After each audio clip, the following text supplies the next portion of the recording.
Now, a lot of you may not like Trump, but a lot of us are worse than Trump.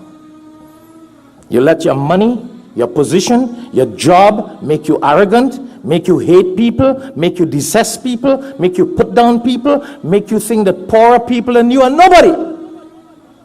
That's why Trump never liked immigrants. We don't want them in this country. Who are they? Where are they from?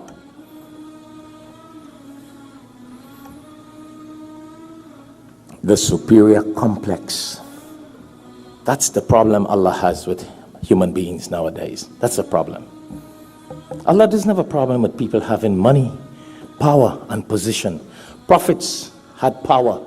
Prophet Sulaiman alayhi salatu wasalam, power, money, wealth, kingdom, sahabas, power, money, wealth.